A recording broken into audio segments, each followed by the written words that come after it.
If there's one car that we have to thank for affordable power, it's the Mustang. Now, spanning nearly 60 years of production, the name Mustang represents so much more than just an affordable, fun sports car. Even harkening back to the 60s and the initial iteration of the car, it wasn't well remembered because of the high volume of sales numbers, of which there were a lot. It was remembered because of a man and his team, Shelby and the GT350. Looking at the legacy of the Mustang, it still continues to this day.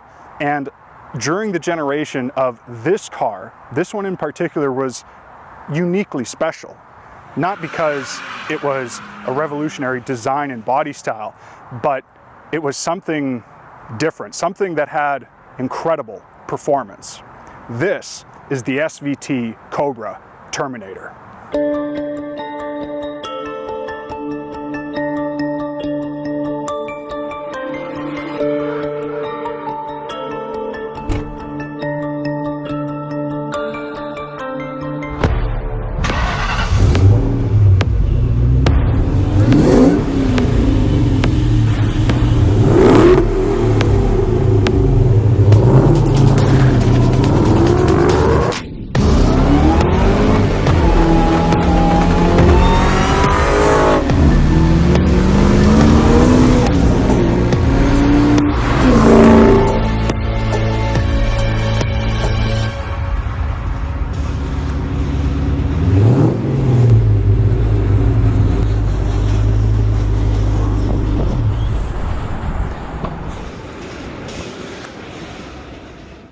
This episode is in partnership with Why Buy Professional Documentation. We offer Edmonton and Calgary businesses video production and digital branding services. For more information, please visit whybuypd.com.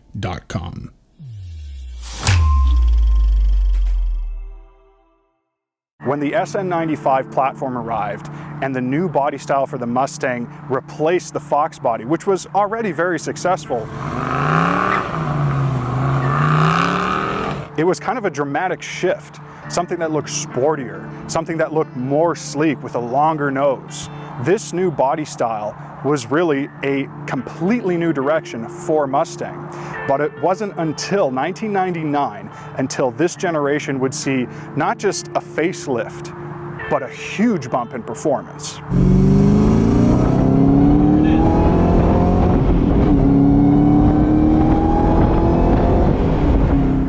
Mustang, I think this sort of came to light when, I don't know, back in my teenage years, I think looking at that movie Bullet, Steve McQueen. It wasn't until probably in my 30s where I finally found a 95 5-liter that was in good shape, and the guy who owned it before had done some work to it and everything else, so I bought that, and that sort of got me on the Mustang bandwagon, so to speak. It was the sound, the engine, the V8, the exhaust noise, you know, just watching it do what it did. I mean, any car guy, kid who loves cars back then, they want to see burnouts, they want to see things flying over jumps and things like that, you know. Even Dukes of Hazzard wasn't a Mustang, but they're doing these things. And so that's sort of what got you into it, or at least got me into it. Pulls at your heartstrings, so to speak, as a car person. Be it a car guy, car girl, that's what gets you. The SVT Terminator didn't actually stem from a progression for the brand so much as it stemmed from controversy. In 1999, Ford marketers claimed that the new Mustang Cobra had about 320 horsepower. It ended up being less. I think it was like 285 or something is what the journalist got it dynoed at. And their seat of the pants feel initially felt way lower. And then I think that sort of sparked a bunch of controversy. Different people were doing it on different dynos, they got different readings, but at the end of the day, it was not 320 horsepower like Ford said. Ford reacted immediately by shutting down all production on the Mustang. Now, this is where the special vehicle team, SVT, comes into play.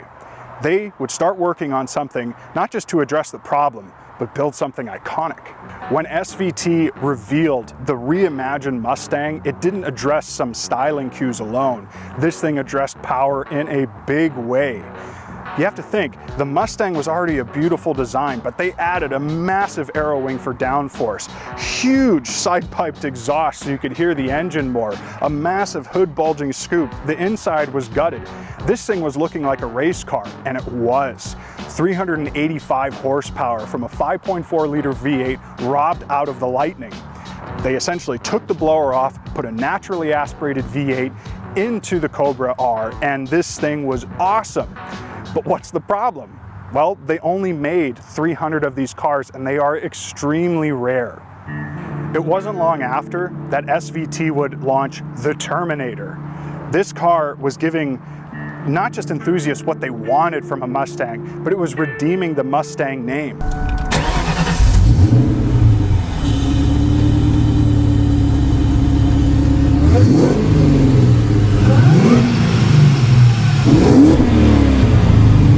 Starting with the engine, the Mustang had to have a V8 that was high revving, so that it was more akin to a race car. So instead of using the 5.4 liter, they actually used the 4.6 with an Eaton 112 supercharger on it. This would ensure that power would never be an issue.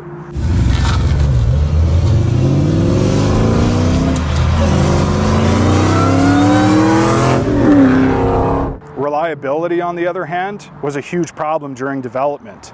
Yes, you could push more horsepower, and the iron block made the engine very reliable, but the connecting rods had a tendency to fail during the torture test. The team was developing the engine and realized pretty quickly that even after just 20 hours doing this stress test, the engine wouldn't make it.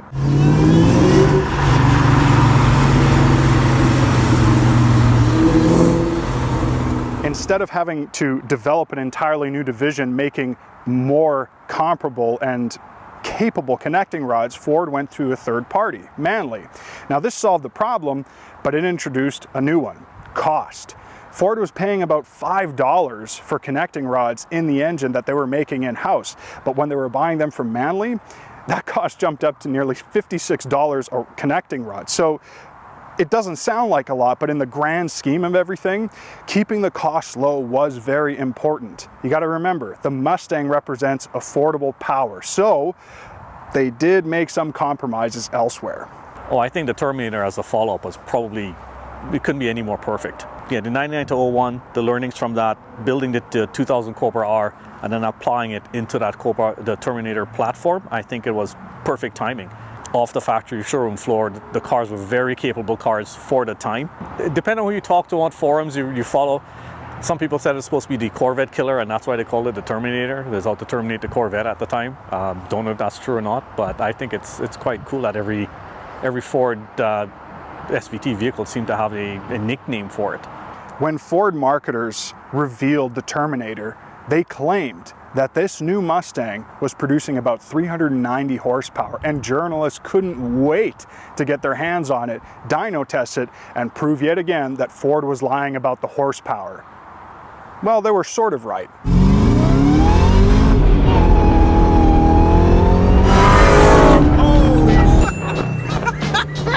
I'm trying not to laugh because I want to hear the engine in the audio, so I'm just like...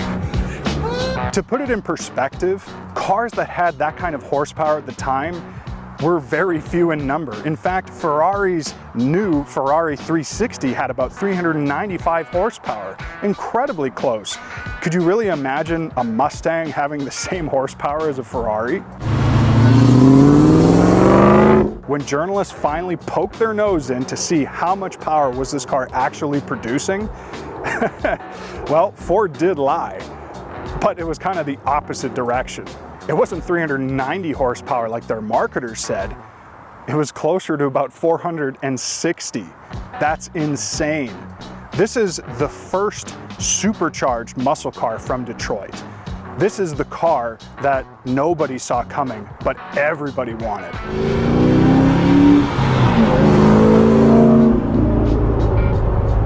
Power of the car, it's really good. Even in stock form, before any modifications are done, it's a pretty powerful car for the size. It had no problems accelerating, cornering. Yeah, there's lots of noise and rattles and stuff on the inside, but that's, you know, any 2000s production car would have that. Brakes were not so great. I mean, you can upgrade the pads and the roller to be a little more grippy to get you a better performance, but the calipers were the weak point. Open air on the convertible, you couldn't beat it. You have that top down on a nice sunny day and you drive on the highway to the mountains, anywhere, it's fantastic. Oh, the noises are great, especially, you know, when the car has the stock Eaton M12 blower on it, the supercharger. It screams. It's louder than the exhaust. And when you put your foot down and you can hear that whine, it just brings that smile to your face every time. But it's not all good news. Remember, we were talking about compromises with the Mustang? You want all that power for a low price, it's got to come out of somewhere. That's the interior. I think a lot of people remember that this wasn't really the best era for Ford. In fact, any North American vehicle manufacturer at the time, their interiors aren't what you would call refined. The material choices were very cheap, plastic. It creaked and rattled. It didn't quite fit together very nicely, and it just wasn't a luxury experience by any means. But here's the thing. Despite the interior of the Mustang being somewhat subpar, it's not what you were paying for. The whole idea around the Mustang is affordable power, not affordable luxury. So yeah, I think the interior is just, it's part of the charm, you know, it's part of the character of the car. And I did a lot of research before making this video, and so many people were talking about how bad it feels on the interior. I don't know if I agree with that. It may not be great, but it certainly is livable, and quite frankly, it's very much of the time, late 90s, early 2000s. It's kind of just where cars were at the time. So if I were to compare it to, so my previous car, well, one of my previous vehicles, a 2013 Audi RS5, 4.2 liter V8, high revving, 450 horsepower stock. Audi with lots of technology, lots and lots of technology in there. You know, everything from, you know, that controls everything with the engine, RPM, the traction control system, the sport differential, everything else. Great car to drive, handles fantastic, all the creature comforts is really nice. Cobra, yeah, lots of power. It's brute force. You're way more connected to the road. You have to drive more, so you're doing way more driving. You're more connected to the car. It's more engaging. The exhaust noise is way louder. The manual transmission. Again, having to shift gears. Again, and something else you did not have. Manual shifting with the RS5, you don't have it. They're two completely different experiences. If you want to get out and have a nice cruise on the highway, and you can get in the Audi and go. You know, it's got all the stuff in it you need. Mustang, you can get in it, do the same thing, but you're going to be prepared to work a little bit more for that drive, and it's well worth the effort. So I bought this car, I believe it was back in 2008. The younger fellow was selling it. He was the second owner. He was selling it because him and his wife were buying a house. That's how I found the car while I was looking. Had it since then, done changes to it every year, planned upgrades, buy parts in winter, New Year's sales, those were always good to pick up parts. Work on it in the summertime. To this day, every year, I'm always looking forward to taking it out of storage in spring, getting it out, getting it washed, getting it on the road. You know, waiting for that first really warm day to put the top down, pack up the car, you know, the wife, the dogs, and go on a road trip somewhere. This one no longer has a stock Eaton on there. It's got a 2.9 Gen 3 Whipple. I was lucky enough to win the Whipple that's on there, Whipple Supercharger. I won it in a waffle. So I bought 2 tickets, my name got drawn, and I couldn't believe it. I won a supercharger. All I needed was the fuel system upgrades to go with it.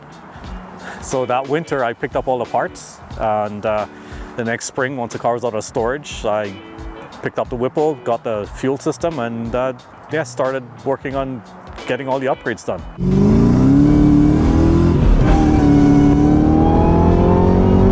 It makes about 580 horse to the wheel with 20 pounds of boost on pump gas. And again, did not want to go race gas. I drive this car for work, road trips to BC with the family. So having something that basically ran on race fuel or 94 octane or ethanol even, it's not something I wanted to get into. And again, for reliability purposes, I wanted it to be dependable. So since I've got it, the first mod I did for the suspension was lowering it. So it's been lowered on H&R Sport Springs. Took it down about 1.5 inches. You left the spring isolators in there just for not having it too harsh of a ride, and also not having it too low, because the exhaust tends to hit speed bumps if it's too low. Next set of upgrades that were done, we've done subframe connectors, full length ones from Maximum Motorsports. We've done chassis bracing from Stifler's Performance. Yes, that is a company's name, called Stifler's. We also have upgraded front and rear sway bars, upgraded end links. The tie rod ends are all upgraded, Heim joints. All the bushings underneath the car, the rubber bushings, have been replaced with either polyurethane, Delrin, or aluminum. So there's no chassis flex whatsoever. That was one of the challenges with the IRS suspension, that it would flex and we get a lot of wheel hop, which happens mostly on drag racing, which I don't do a lot of with this car, but still it's a good upgrade for if you're doing road course events like open tracking, and that certainly has helped a lot. But it's not harsh by any means. The suspension, the comfort feel, the interior with the windows up, the top up, it's comfortable. The air conditioning works fine. Seats were comfortable for long road trips, and same thing with storage space in the trunk. Even being a convertible, that was fine as well. So the stock calipers were the weak point with the braking system. I mean, some people, and again, this depends on what you're doing. If you're just driving it every day and you're not racing, it's probably not an issue for anybody. If you want to do any sort of performance driving events and you want to do heavy braking, the stock calipers were only a 2-piston Brembo PBR caliper. And they also did not use the entire rotor surface at the front. They left about 1 inch of the rotor surface untouched. What we did with this one is actually retrofitted Cadillac ATS brake calipers, which is a true 4-piston Brembo caliper, onto the car. They bolted up to the spindles with minor modifications, and they actually used the entire stock Ford Cobra rotor surface. They used the entire thing.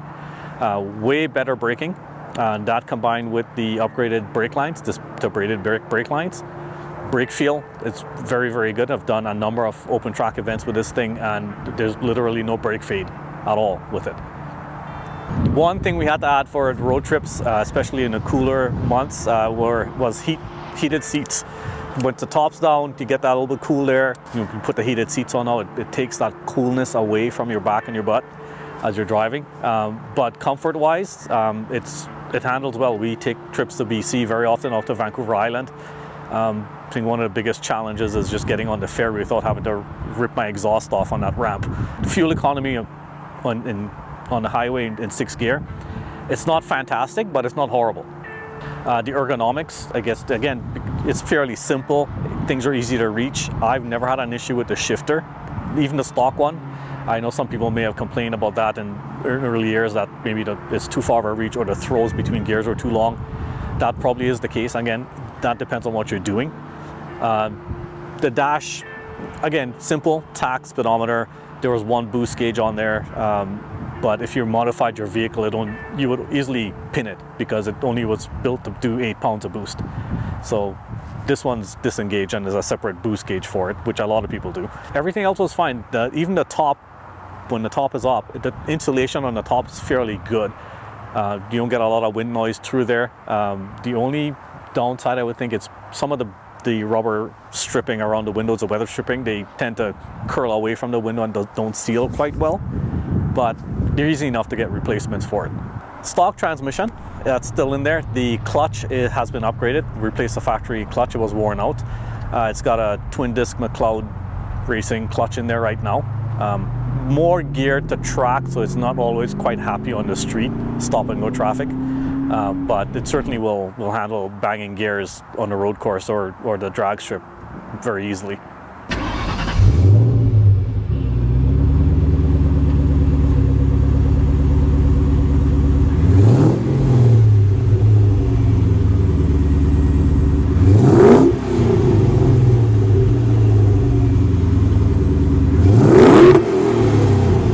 So the exhaust system, we just touched on it. It's still got the factory headers on there. From that, it's got no cats. The cats have been removed long time ago. And a custom-made MagnaFlow kit effectively is what's in there. X-pipe, resonators, and MagnaFlow mufflers out to the 3.5-inch exhaust tips at the back. Did not choose to have them all polished and shiny because that would just mean something else I'd have to clean and shine under the car, which I don't want to do.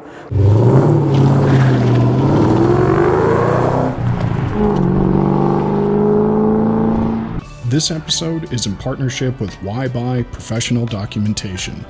We offer Edmonton and Calgary businesses video production and digital branding services. For more information, please visit whybuypd.com.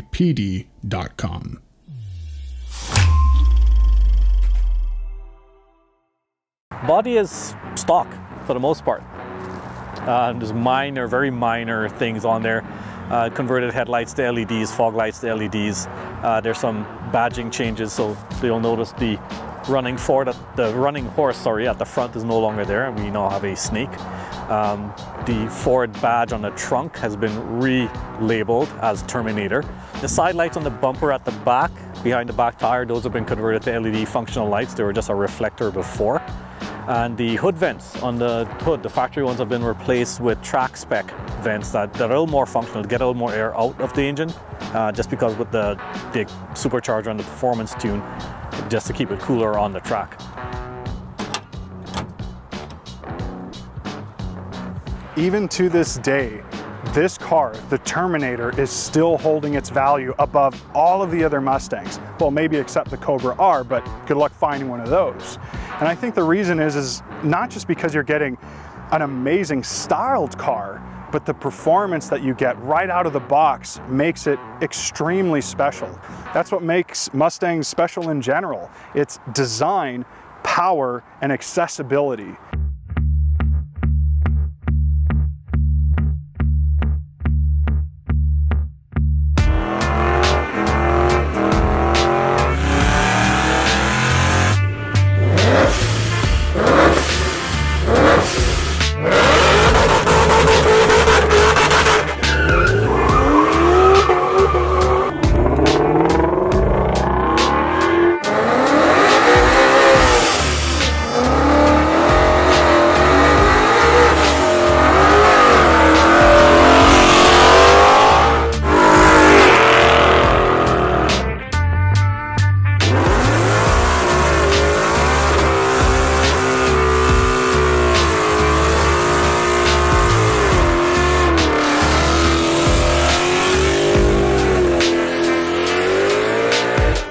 I wanted a vehicle that we can, as a family, we can use, go on road trips, be comfortable, still be street legal, but yet it can get out to an event, whether it's going out to the drag strip, autocross, or open lapping event, and perform to the point where perform to my capability. I'm not a race car driver by any means. I'm an enthusiast, just like a lot of us out there, and you want to be able to push the car, get it, know where its limits are. And maybe even take it a little further every year. You sort of monitor what you're doing, you make some tweaks, you put it back out next year, you do something different. And so that's what I wanted. Again, it's just trying to find balance with the vehicle and its use and function. I think people buy what resonates with them. Some people are brand people. They only buy Ford, they buy Mustangs, or they buy Audis, BMWs. Other people are just car people. I'm not tied to any brand. I've had a couple Mustangs, yes, but I've also had an Audi, a Saab, SVT Contour, SHO Taurus, Jeeps, and now I also have a Q7, which is, again, an Audi, but still, I'm not a brand specific person. So I think people will buy what resonates with them, and it doesn't matter what brand it is. It could be how it looks, the performance, a collectability aspect of it, which is why I got this one, because it's limited production and it's something that, I hope to keep for a long time, maybe one day pass on to my son. Maybe he'll get it. Hopefully he can drive the thing by then. Like a lot of us work a lot, and it's, you want to just get in the car, go on a road trip, you get on the road and you drive. You clear ahead and you drive. You have somewhere in mind, or maybe you don't even have somewhere in mind, you just drive till you see, here, let's stop here for ice cream, or let's stop here and eat. Or you drive through, in the fall, you drive through the back roads, you see the fall colors, you stop somewhere, you walk your dogs, you stop at a lake, take some pictures. It's just, it's for us, the convertible, That's sort of what it is, and it has some performance. It's an investment in myself, because it helps keep me busy doing something, and it's nice to do something with your hands and see the end result, and it's also good for the car. I make it better, improve something, or change something, a weak point, or whether it's a perceived weak point in my mind or a genuine weak point, don't care. You know, it gives me something to do. There's always something you want to upgrade. Everybody's got it, you know. You want more horsepower, you want better sounding exhaust, stereo system. You know, we all have our niche things that we want to focus on and deal with. The Mustang name is known worldwide, and it's something that when we think about it, it's just a fun, beautiful sports car that we can actually afford to drive. But for the few of us who dug deeper, who might call ourselves enthusiasts, this is the car that we want.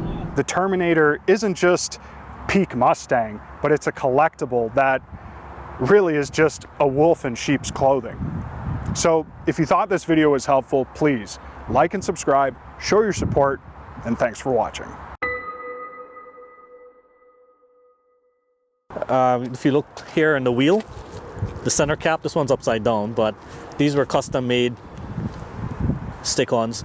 But the number on there represents the build number of the car. The larger brake caliper in here, the Brembo from the Cadillac, been powder coated to match the car, or as close as possible.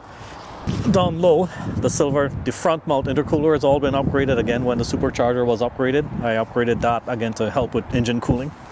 So one other thing with looking for, if you're looking at buying a Cobra, a lot of people don't pay attention to the badges. So the left and right sides, they both face forward.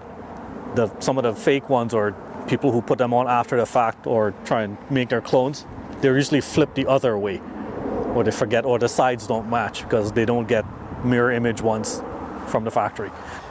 Radio has been updated or replaced. The Ford 6-disc CD changer died, and I didn't want to deal with trying to find a replacement of the original, so I put an aftermarket deck that sort of blends in and doesn't really draw a lot of attention, because if the top's down, I don't want somebody breaking in here to steal it.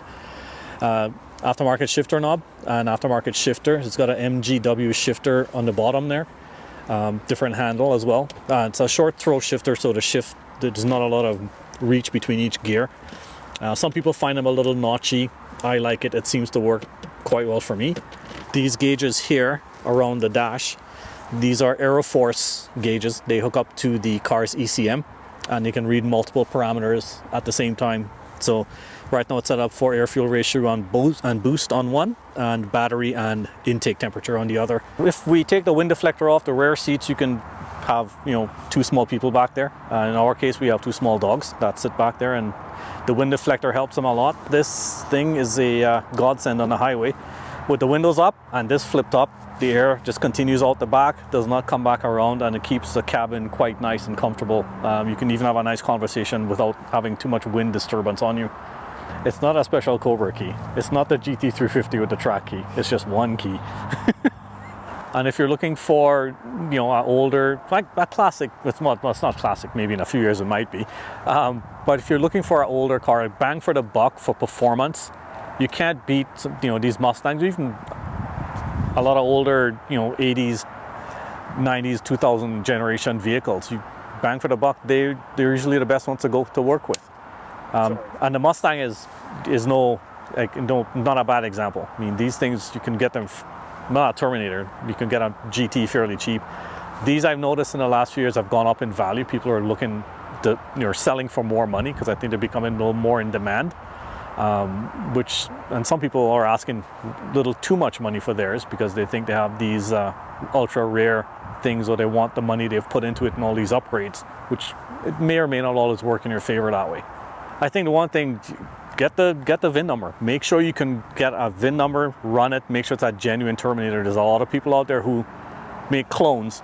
They take a GT, find a crashed Terminator drivetrain, throw it in there and try and sell it as a Terminator, and it's not. You want to check for that. If it is genuine, you want to check the engine. Has it been damaged in any way? Do a compression test. Make sure the supercharger is not seizing up. It can spin freely. All the typical normal things you would check mechanically for a car. Make sure the frame's not bent or any accidents, you know, even if people didn't go through insurance to repair it. Those are some of the big things with these vehicles. There's quite a bit of them out there that have been in accidents and people fix them up and try and sell them again. There's a big following, you know, online. Parts are easily available. So if you're looking at one and it's got something's damaged in there, you can find parts for it. It's not impossible to find it. It just takes some time. And yeah, there's just talk to the guys in the forums. Somebody always knows somebody who's got one for sale or parts for sale.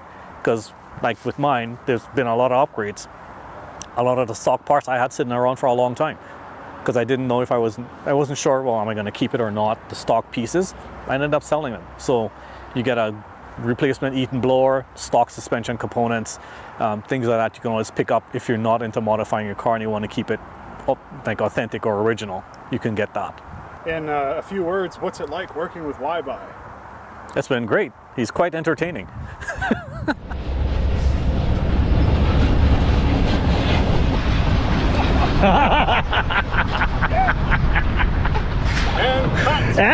Thank you very much. It's been a fun experience, actually. It's well planned, very clear communicator, but what to expect, what to do in case something happens, hand signals, you know, stop, go.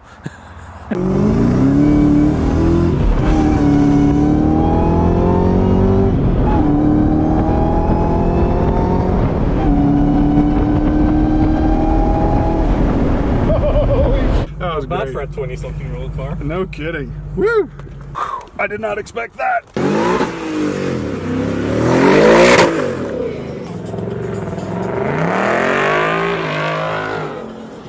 Can we do it one more? Just one more go?